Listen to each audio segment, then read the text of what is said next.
Welcome back to the AAA Insurance 200 from Dover International Speedway. This most recent caution has been brought out because of our point leader getting into the wall. Looks like he had a problem with the right front tire. Yeah, and Phil, that opens up some strategy for these guys. The competition yellow will come out at lap 45. We're at 37 now. Some guys came down and got 4 tires on their trucks. You can't get gas, but they got their 4 tires.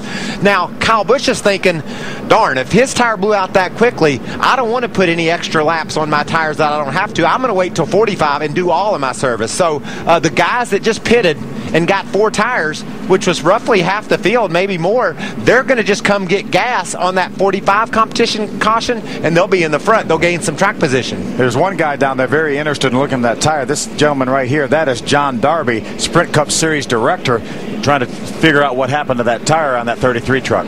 Assess the damage. Now, we talk about the competition caution coming at 45. We know that the pit window for fuel was in anywhere from 70 to maybe 75 and 80.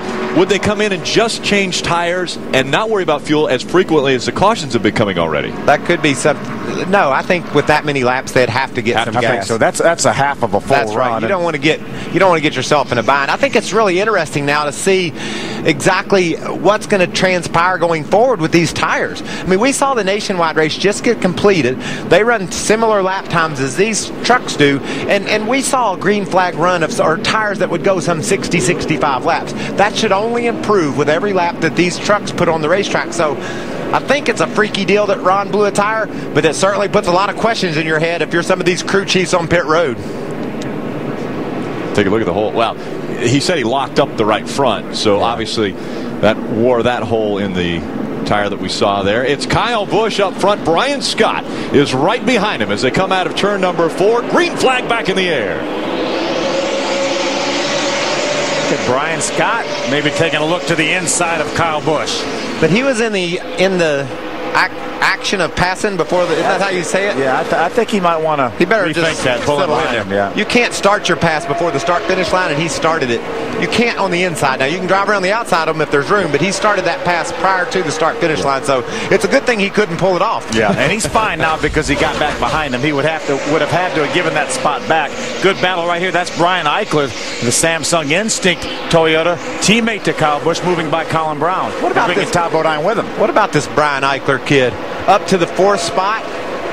Saw him out in Kansas City driving like a veteran, finishing up in the top 5. Take a look at the right side of your screen here. Now you can't. Remember, you cannot start your pass, as you said, Michael, before you get to the start-finish line. Here they are approaching the start-finish line right there. He is in the act of passing. So had he pulled that pass off and not given that spot back, I think NASCAR would have brought him in. And on the left side of the screen, look at Rick Crawford. He's up on the inside of Colin Brown trying to take away that 6th spot. Got Fords running side by side. Colin Brown on the outside in the Conway Freight, number 6. And I love Wimmer in this 31 truck, racing up toward the top 5 in their debut here. Strong team out of the ARCA Remax Series.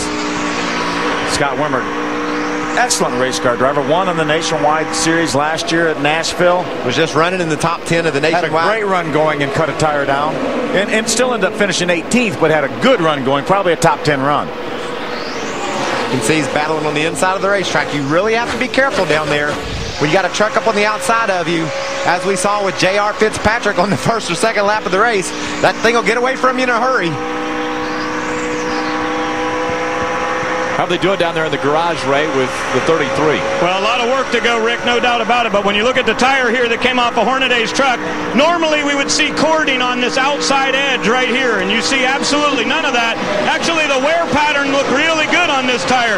So we're not quite sure what happened. You can see a significant amount of damage to this tire, but they really don't have any answer as to what happened. He could have run over something. Hornaday and Wren here both looking at it, but not much wear on this tire. The guys have gone to work to the right front here, but they've got a good bit of work to do. Probably another, it'll be 100 laps probably before they can get this truck back on the racetrack. A perfect example, Mikey, of what you're talking about when a truck's on the inside. We saw David Starr down on the inside of the AAA of Matt Crafton. He got loose, had to chase the truck up the hill. Matt Crafton had the presence of mind to move up and give him room, and that didn't result in any contact. We're coming to lap 46. The caution's out.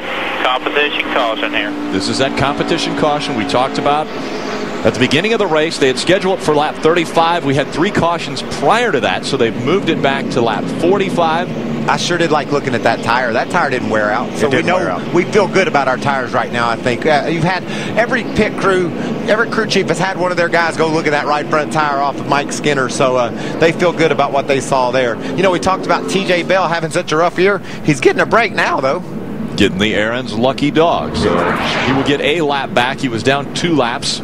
He needs another one. And he will be the only truck that will be 1 lap down, so he will be in position, certainly if he catches a caution early on. I sure do like the lucky dog rule. Aaron's sponsoring it here in the Camping World Truck Series, but it's cool because it gives you a chance to get your breath back. You know, they got a tough break, got a couple laps down, and he's going to get one of them back here and hopefully have a chance to rebound to the lead lap.